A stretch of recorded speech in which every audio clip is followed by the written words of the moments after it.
Hi students, today we are going to see that is the grammar. आपल्याला शिकवताना आता ह्या गोष्टीची गरज भासते म्हणून मी तो लेसन्स थोडे मध्ये ठेवलेत. थोडा माझा मोबाईलचा प्रॉब्लेम आहे त्यामुळं आणि त्यामुळे ह्या मी ग्रामर तुम्हाला मध्येच तो आपल्याला लागणार आहे ना ग्रामर आता शिकवता आलं का लक्षात. तर ते शिकवता लागणार असं त्यामुळे हे ग्रामर मी पहिला घेतो आहे आलं का लक्षात. तर चेंज द व्हॉइस ग्रामरचं पॉईंटचं नाव काय चेंज द व्हॉइस. ओके.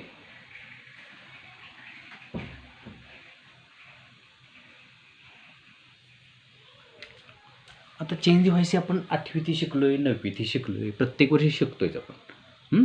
आता चेंज द व्हॉइसचे 2 प्रकार पडतात तुम्हाला माहिती आहे. एक म्हणजे ॲक्टिव्ह व्हॉइस आणि दुसरा म्हणजे पॅसिव्ह व्हॉइस.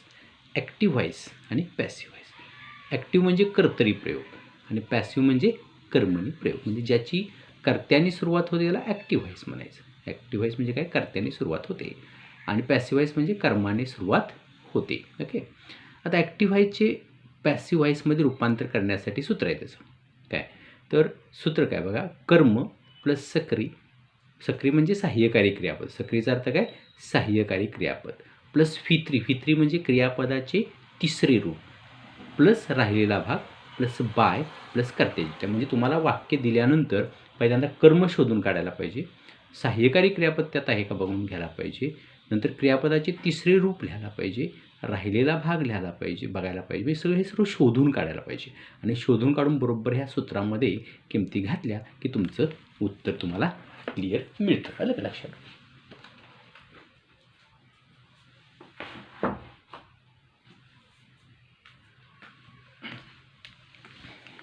आता बघा ना, आता कर्म कसं शोधायचं तेही मी तुम्हाला दिलं आहे पुढं बघा. कर्म शोधणे इथं क्वेश्चन काय पॉईंट काय बघा, कर्म शोधायचं कसं तर वाक्यातील क्रियापदाला फाटणे प्रश्न विचारला असता जे उत्तर मिळते ते कर्म होय. म्हणजे वाक्यात क्रियापद बघायचं. क्रियापद साधारणपणे 2 किंवा 3 नंबरला असतं. 2 किंवा 3 नंबरला असतं. त्याला प्रश्न विचारायचा काय असा प्रश्न विचारला की जे उत्तर मिळतं ते कर्म होतं. किंवा वाक्यामध्ये me, us, you, them, him, her, it सारख्या द्वितीय आल्या तर त्याची प्रथमा करून कर्माच्या ठिकाणी लिहायची. म्हणजे मीची प्रथमा आय, वीच अस आलं तर त्याची वी करून लिहायची, यूचं यूच येतं, देमची दे होतं, नंतर हिमची ही होतं, हरची सी होतं आणि इटचं इटच होतं. असं करून लिहायचं. म्हणजे प्रथमा करून लिहायचं. हे 2 लक्षात ठेवा. मी कर्म 2 प्रकारे मिळणार तुम्हाला. ह्याला डायरेक्ट ऑब्जेक्ट व्हाटने प्रश्न विचारला डायरेक्ट ऑब्जेक्ट मिळतं आणि हे असं असेल ते इनडायरेक्ट ऑब्जेक्ट मिळतं. ओके.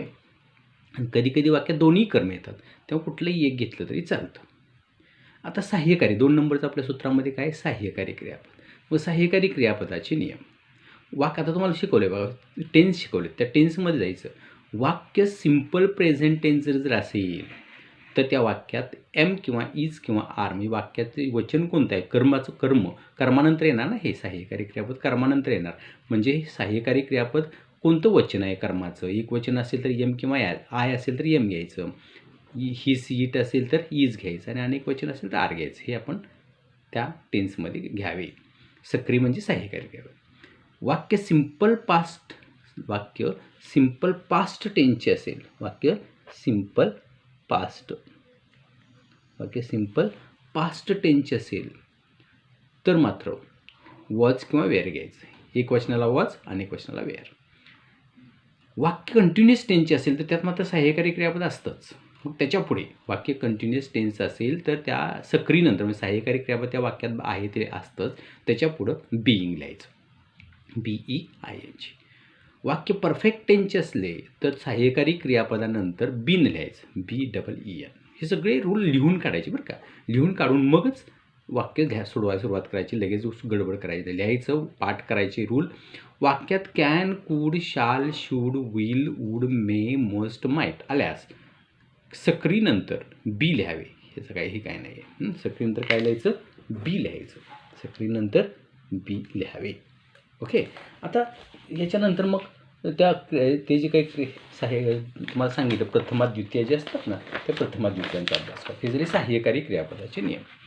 आता सहाय्यकारी क्रियापदानंतर मग पुन्हा हे बघा प्रथमा आणि द्वितीय. म्हणजे वाक्यात आयची प्रथमा मी, आय प्रथमा मी द्वितीय, वी प्रथमा अस द्वितीय, यू प्रथमा यू द्वितीय, यूचं यूच होतं, ही प्रथमा हिमद्वितीया, सी प्रथमा हर द्वितीया, दे प्रथमा देम द्वितीया आणि इटचं इटच राहतं. आता तुम्हाला माहिती असावं म्हणून बरं का, आता मी मग थोडंसं हे इन्फॉर्मेशन पार्ट आहे काय, की सिम्पल मी म्हणलं वाक्य सिम्पल प्रेझेंट टेन्स आले म्हणजे काय असतं वाक्य, म्हणजे कसं यायला पाहिजे वाक्य, तर तेच आहे वाक्याचे टेन्स कसं ओळखायचं.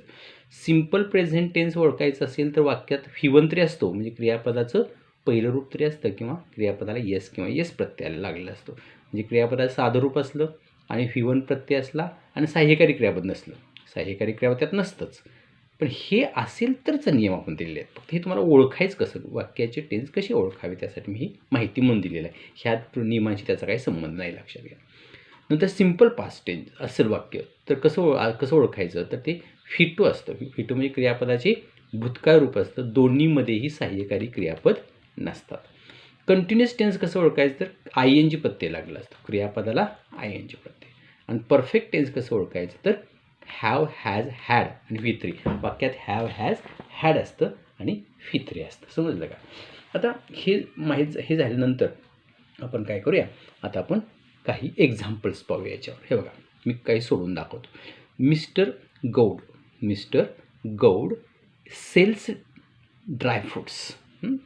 आता बघा इथं हा मिस्टर गौड हा करता आहे, सेल्स हे क्रियापद आहे आणि ड्रायफ्रूट्स हे काय सेल्स, ह्याला विचार व्हॉट सेल्स ते सांगते ड्रायफ्रूट्स. उत्तर काय मिळालं, ड्रायफ्रूट्स. म्हणजे हे कर्म झालं का, म्हणजे कर्माने सुरुवात काय, सूत्राप्रमाणे कर्म प्लस सक्री प्लस V3 प्लस राबा प्लस बाय प्लस कर्त्याची द्वितीय, म्हणजे कर्म पहिला लिहायचं. व्हॉटने प्रश्न विचारला की ड्रायफ्रूट्स मिळेल, ड्रायफ्रूट्स इथं लिहिला. आता यात सहाय्यकारी क्रियापद नाही आणि येस लागला म्हणजे सिम्पल प्रेझेंट टेन्स आहे, म्हणून आपल्या नियमाप्रमाणे एम इज आर पैकी तर आता फ्रूट्स म्हणून आर घेतला. Dry fruits are. Sold SOLD by mister Gaud. म्हणजे आपल्या सूत्राप्रमाणे सूत्र जे आहे, सूत्र काय हे बघा, ह्या सूत्रावर कर्म प्लस सक्री प्लस V3 प्लस राहायला बाग प्लस बाय प्लस कर्त्याची द्वितीया. मग कर्म मी शोधून काढलं पहिला. कर्म काय शोधून काढलं, व्हॉट सेल्स. याला प्रश्न विचारला गेला ते ड्रायफ्रूट सेल्स, ड्रायफ्रूट. आता वाक्य काळ सिम्पल प्रेझेंट टेन्स म्हणून आर. सोल्ड हे सेलचं तिसरं रूप, बाय आता राहिला भाग नाही म्हणून बाय लगेच घ्यायचं आणि मिस्टर गौड. समजलं का बघा, हे पहिलं वाक्य समजलं. दुसरं वाक्य बघा, सी सिंग्स अ सॉन्ग. ह्याला प्रश्न विचारा, हे क्रियापद आहे, हे करता हे क्रियापद. ह्याला विचारा व्हॉट सिंग्स काय गाते, तर गाणे गाते. अ सॉन्ग आहे का, सॉन्ग. आता येस लागला म्हणजे simple present tense. Song is, song म्हणजे एक वचन ना म्हणून इज घ्यायचं. ह्याचं तिसरं रूप सिंग सॅंग संग. तुम्हाला 3 रूपं दिलेली आहेत, मी पाठवलेत बघा, तुम्ही लिहून काढले असतील. संग बाय हर, सीची द्वितीया हर, म्हणजे कर्म प्लस सक्री plus V3 plus by plus कर्त्याची द्वितीया म्हणजे सीची द्वितीया. सूत्र प्रत्येक वेळेला लागू पडतं बघा. ही स्वा अ ड्रीम ॲट नाईट. आता काय स्वा म्हणजे पाहिले, काय पाहिले, अ ड्रीम पाहिले. काय पाहिले, अ ड्रीम. व्हॉट सी म्हणलं की अ ड्रीम, म्हणजे अ ड्रीम कर्म आलं का, सुरुवात झाली अ ड्रीम, ड्रीम. सॉन्ग म्हणजे भूतकाळ आहे, इथं सहाय्यकारी क्रियापद आणि भूतकाळ आहे म्हणून वॉज आला बघा, सिम्पल पास्ट टेन्सचं वाक्य झालं. A dream was. स्वाचं तिसरं रूप सीन. ॲट नाईट राहिला भाग, म्हणजे हे बघा करता क्रियापद कर्म आणि हा राहिला भाग ॲट नाईट बाय हीची द्वितीया हिम. लगेच वाक्य सुरुवात करायची नाही, हे नियम सगळे तोंडपाठ करायचे मग वाक्य सुरुवात करा, तरच जमतील, अन्यथा जमणार नाही. तर ही फक्त सोडवलेली फक्त लिहून घ्यायची आणि मी जे एक्झाम्पल देतो ते लगेच सॉल्व करायची नाही आहेत, हे समजून घ्यायची. द जज विल पनिश द क्रिमिनल. आता पनिश ही क्रिया आहे, द जज हा करता, विल सहाय्यकारी क्रियापद, पनिश ही मुख्य क्रिया. कोणाला, हुम आपण व्हॉट आणि हुम म्हणले की नाही, हुम कोणाला पनिशमेंट, द क्रिमिनलला. कोणाला शिक्षा दिली, क्रिमिनल. द क्रिमिनल हे कर्म आलं बघा, द क्रिमिनल. विल आलं, विल नंतर बी घ्यायचं, म्हणजे वाक्यात can could shall should will wood आले तर बी घ्यायचा, बी पनिशड बाय जज, बाय द जज. समजते.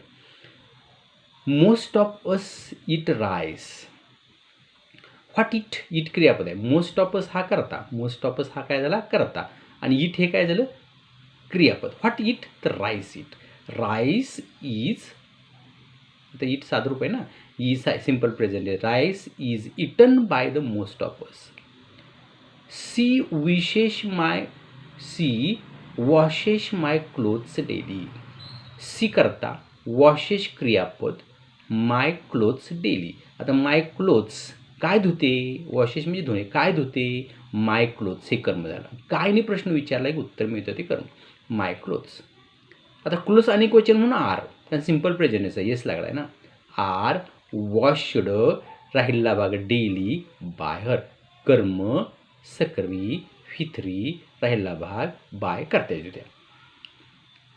He helps me, he helps me whenever I want. आता मी ही द्वितीय आली बघा, आपल्या दुसऱ्या नियमाप्रमाणे द्वितीय आली म्हणजे त्याचं प्रथम करायची I am, simple present helps आहे ना, simple present I am be helped, I am helped, हे बघा हेल्प्ड बाय कोण, हिम व्हेनेव्हर आय वॉन्ट, किंवा ही इथं लिहिलं तरी चालतं, व्हेनेव्हर आय वॉन्ट इथं लिहिलं तरी चालतं. Sachin posted the letter the day before. आता सचिन करताय, पोस्टेड क्रियापदाचं भूतकाळ रूप आहे. द लेटर काय पोस्ट केलं, द लेटर पोस्ट केलं. The letter was posted, the letter was posted the day before by Sachin. The letter was posted the day before by Sachin. आणि पुढे बघा, someone picked my pocket in the bus. काय picked, कोणतरी माझं पाकिट उचललं. काय picked, my pocket. My pocket was picked, my pocket was picked in the bus by someone. आणि बघा, they built a bridge across the river. What built, ह्याला प्रश्न विचारला की त्यांनी रिव्हरवर काय बांधला, पूल बांध, अ ब्रिज आलं बघा, अ ब्रिज. बिल्ट भूतकाळ, सिम्पल पास्ट टेन्स म्हणून वॉज. बिल्टचं तिसरं बिल्टच. A bridge was built across the river by them. हे बघा, तर तुम्हाला इथं मी हे समजून घ्या, पहिला काय करायचं, सगळे रूल स्टडी करायचे, पाठ करायचे, मग एक एक्झाम्पल सोडायचं, गडबड करायची नाही.